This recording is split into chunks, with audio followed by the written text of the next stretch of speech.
L'une des croyances populaires les plus répandues est que la souris aime le fromage. Ce mythe est apparu il y a longtemps, dès que les gens ont commencé à stocker de la nourriture. Comme les souris sont des visiteurs réguliers des maisons humaines, elles étaient constamment à la recherche de nourriture. Les gens avaient l'habitude de stocker les céréales dans des bocaux. Ils suspendaient la viande, mais ils posaient les fromages sur une étagère.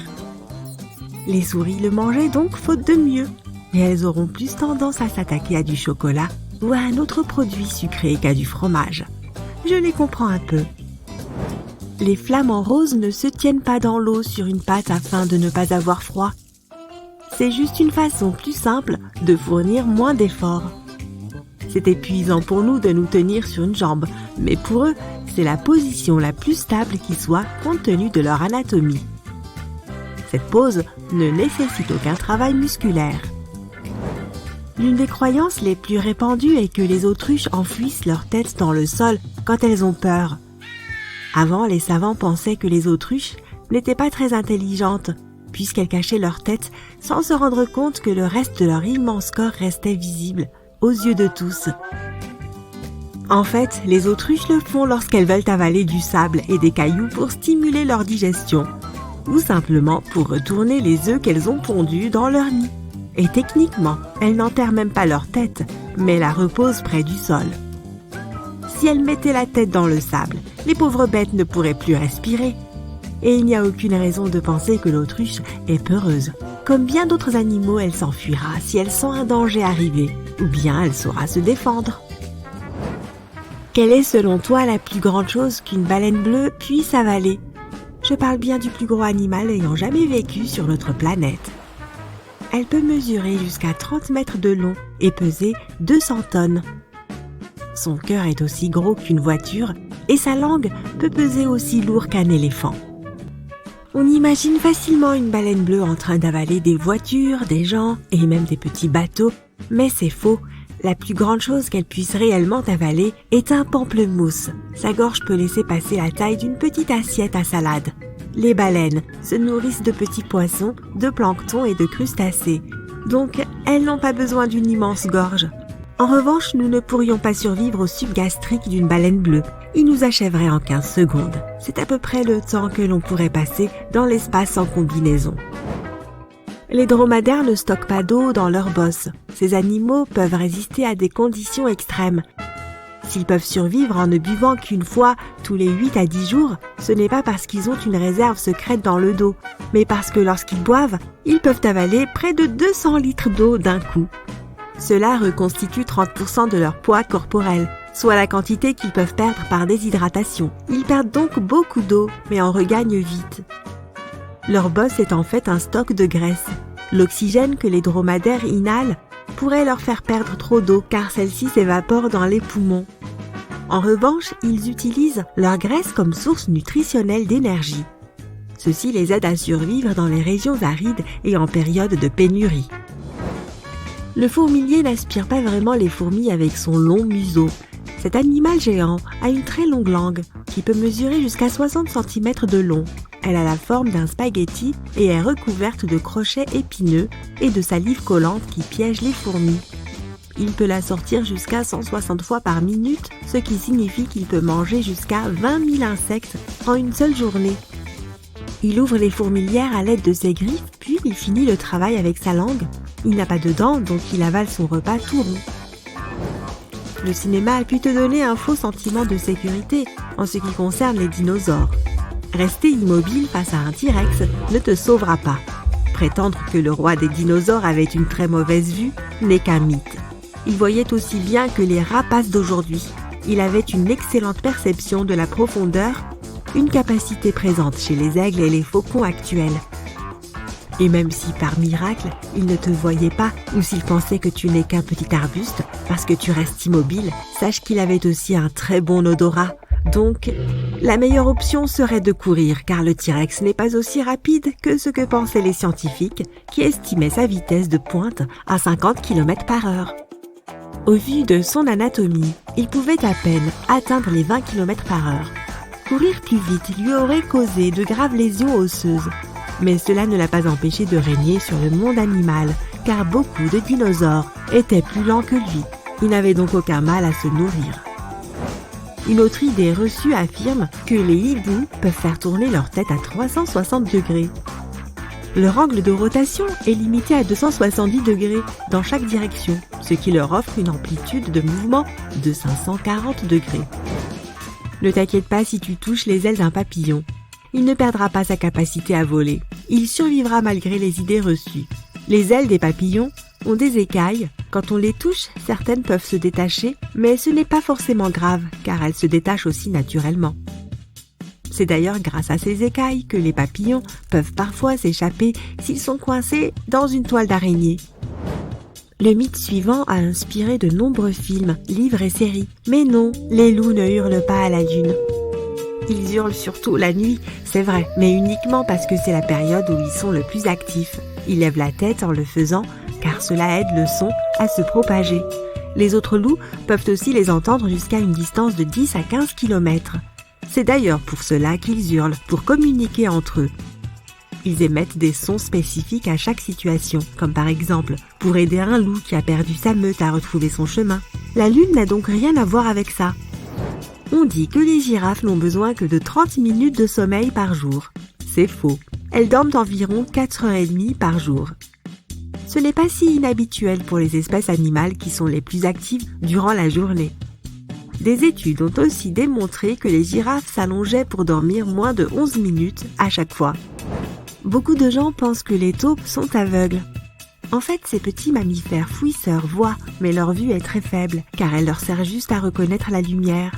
Elles sont aussi daltoniennes. Lorsqu'elles cherchent de la nourriture dans l'obscurité du sous-sol, ces créatures se fient surtout à leur toucher et à leur odorat. Leur sens du toucher est très développé et leur permet de ressentir les vibrations du sol. Cela les aide à éviter le danger ou à trouver plus facilement leur repas, qui est composé de 1000 pattes, de vers et d'autres invertébrés. Elles creusent assez vite, avançant de plusieurs centimètres par minute. Les animaux hibernent non pas parce qu'il fait trop froid pour rester dehors en hiver, mais parce qu'il n'y a pas assez de nourriture durant cette période. Quand un animal hiberne, son rythme cardiaque, sa température, sa respiration et ses autres activités métaboliques ralentissent considérablement. Il conserve alors son énergie. Les tamias, les chauves-souris, les tortues et les serpents hibernent pendant l'hiver, ce qui leur permet d'économiser de l'énergie pour les autres saisons où ils seront plus à même de se procurer de la nourriture. Si tu penses aux ours, ce ne sont pas de vrais hibernants. Et si tu essayes d'en caresser un pendant l'hiver en pensant qu'il dort, tu risques d'être très surpris. Ils sont ralentis et ils dorment pendant de longues périodes, mais ils ne roupillent pas forcément pendant tout l'hiver et tu peux facilement les réveiller pendant leur sommeil.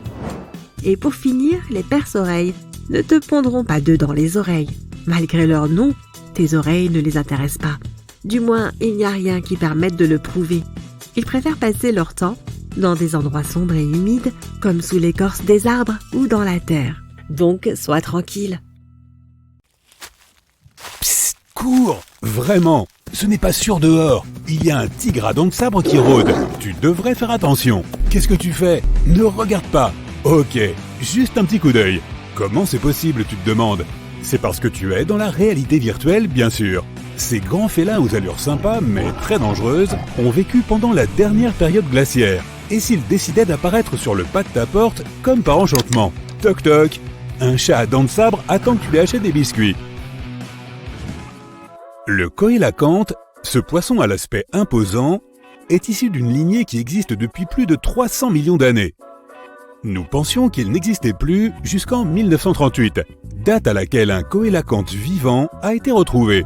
Depuis lors, ils errent dans les eaux de la côte est de l'Afrique et dans les eaux de Sulawesi en Indonésie. Mec, je ne voudrais pas aller nager et rencontrer un de ces gars-là face à face. Leur mâchoire a une articulation intracrânienne, ce qui signifie que leur bouche s'ouvre beaucoup. C'est pour qu'ils puissent manger de grosses proies, comme moi. C'est pas bon. Ils sont énormes aussi.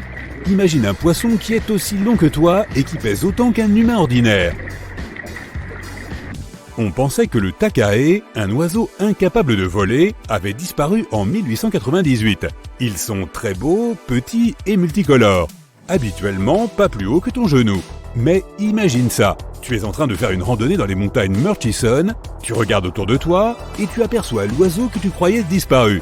Mais ils sont là, plus heureux que jamais, en train de survivre et de se rafraîchir. Une colonie entière de takae a en effet été trouvée 50 ans seulement après qu'ils aient été déclarés éteints.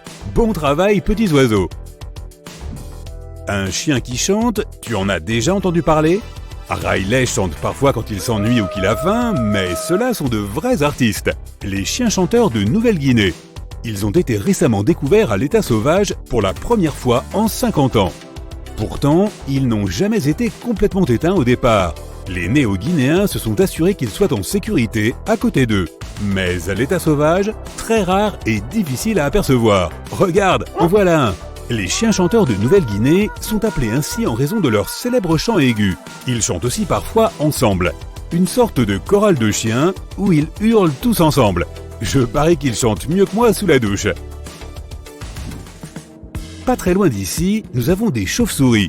Mais celles-ci sont un peu différentes. Tu vois, leurs oreilles sont énormes. Je suppose que c'est pour ça qu'on les appelle les chauves-souris à grandes oreilles de Nouvelle-Guinée. Malin! L'espèce a été retrouvée quand l'une d'entre elles a été accidentellement prise dans un piège à chauve-souris. Jusque-là, je suppose qu'elles jouaient à cache-cache avec nous, car jusqu'en 1890, on les croyait disparues. Elles ne sont toujours pas hors de la zone de danger à cause de la perte d'habitat. Imagine que tu découvres un fossile d'une espèce que tu croyais éteinte depuis longtemps, et que 2 ans plus tard, tu trouves un groupe entier vivant de cette espèce. C'est exactement ce qui s'est passé en 1977 avec le crapaud accoucheur de Majorque. Il est d'une couleur brunâtre, avec des taches plus foncées sur sa peau. En dehors de cela, c'est juste un petit crapaud avec des yeux globuleux.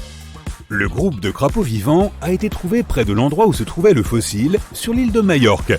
Il n'en reste pas beaucoup, environ 500 en fait, et à l'heure actuelle, ils sont déclarés vulnérables par l'Union internationale pour la conservation de la nature. Es-tu un fan de tortues? Tu le seras quand tu jetteras un coup d'œil à cette énorme beauté. Elle s'appelle Tortue des Galapagos de l'île Fernandina. Elle n'avait pas été vue depuis 1906. Mais le 17 février 2019, nous avons enfin pu regarder l'une de ces magnifiques créatures. Elle est probablement dehors avec quelques-uns de ses compagnons en ce moment, mais elle ne se laisse pas voir non plus. Nous savons seulement qu'elles existent parce qu'il y a quelques traces et odeurs. Voici une autre grenouille, la grenouille marsupiale cornue. On la trouve en Équateur dans la forêt de Choco, pour être plus précis. On les appelle ainsi à cause de leurs cornes distinctes juste au-dessus de leurs yeux. Tu connais la poche que les kangourous utilisent pour porter leur progéniture? Eh bien la grenouille marsupiale à cornes femelle en a aussi une, sauf qu'elle est sur le dos et qu'elle agit comme une sorte de sac à dos. Elles développent leurs embryons à cet endroit et lorsqu'ils sont prêts à sortir, ils éclosent comme des bébés complets, contrairement aux grenouilles ordinaires qui commencent comme des têtards. Un autre crapaud, le crapaud de la nuit étoilée ou crapaud arlequin. Ils sont noirs et couverts d'une multitude de taches blanches. Perdu pendant 30 ans, il a été découvert en 2019. Imagine-les comme des grands gardes du corps de l'eau pour être exact. Oh, c'est un très gros crapaud sur ton écran. Eh bien, pour le peuple Arhuaco, c'est exactement ce qu'ils sont, des gardiens de l'eau. Ils ont aussi leur propre nom à eux, Guna. Ça ressemble à un fromage. Lorsque les scientifiques les ont retrouvés, ils ont rencontré 30 de ces petites créatures, alors qu'ils n'en attendaient qu'une seule au départ.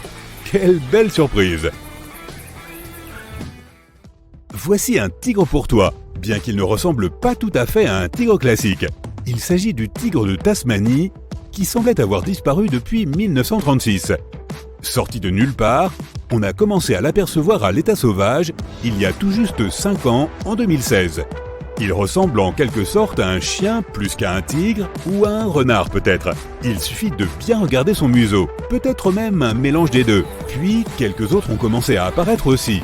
Et si tu penses en voir un juste devant toi, mais que tu n'es pas sûr, vérifie s'il a des rayures sur le dos. Ils existent bel et bien, mais sont toujours considérés comme éteints par l'UICN. Ok, imagine un cheval qui semble tout droit sorti d'une scène de film. Tout petit, une fourrure magnifique, très bien élevée. Il est petit, mais ce n'est pas un poney. C'est un cheval caspien. Ils ont une histoire intéressante. Ils ont été découverts par Louise Leylin, qui s'est mariée à un aristocrate en 1957. Ayant déménagé à Téhéran, en Iran, elle n'aimait pas trop le comportement des chevaux là-bas. Alors, elle a pris les choses en main. Elle a pris quelques personnes avec elle et elles sont allées à la montagne de la mer Caspienne. Et là, elles ont trouvé 3 de ces magnifiques petits chevaux. C'est comme ça que l'histoire est arrivée. Ensuite, un opossum qui a été trouvé dans un endroit inattendu. Devine où? Tu as 3 options possibles. Caché dans une station de ski, dans l'outback australien ou dans la salle de bain d'un appartement. Laquelle choisis-tu? Tu as 3 secondes. La bonne réponse est une station de ski. Oui, cet opossum s'appelait l'opossum nain des montagnes et il est originaire d'Australie. Jusqu'à présent, il existe 3 populations différentes de ce petit opossum. Mais on le croyait éteint jusqu'en 1966. Il y en a moins de 100 et l'UICN les considère comme étant en danger critique d'extinction. Également originaire d'Australie, la perruche nocturne, un plaisir absolu pour les observateurs d'oiseaux. Très beaux et mystérieux, ces petits bonhommes vivent dans des régions très éloignées. Tu peux probablement compter sur les doigts de ta main le nombre de fois où ces oiseaux ont été vus depuis qu'ils ont été retrouvés en 1979. C'est dire à quel point ils sont rares. As-tu déjà vu un tarsier pygmée? Moi non plus. Ce n'est qu'en 2008 que 3 d'entre eux ont été capturés. Les scientifiques ne veulent pas vraiment perdre à nouveau la trace de leur mouvement, alors ils leur ont donné de tout petits colliers. De cette façon, ils peuvent vivre leur vie aussi heureux que jamais et nous saurons qu'ils sont en sécurité. Le dernier dont je veux te parler est le homard des arbres. Mais comme son nom pourrait te faire penser à tort, ce ne sont pas vraiment des homards. Ce sont juste de grosses bestioles noires avec d'énormes pattes. L'histoire de leur extinction est triste. En 1920, un cargo est resté coincé sur l'île Lord Howe et il y avait des rats à bord. Ces rats se sont enfuis du navire et ont couru directement vers la terre ferme. Même si les homards des arbres sont plus gros que la plupart des insectes, ils sont encore relativement petits comparés aux rats. Les pauvres n'avaient aucune chance. Pourtant, en 2004, la vie a repris son cours pour ces créatures distinctes. 2 scientifiques australiens qui se promenaient sur l'île en ont trouvé 24. Tous vivaient sous un seul arbuste. Hey, s'il y a assez d'espace pour tout le monde, ce n'est pas petit, c'est douillet. Conclusion, il vaut mieux être différent qu'éteint, n'est-ce pas ?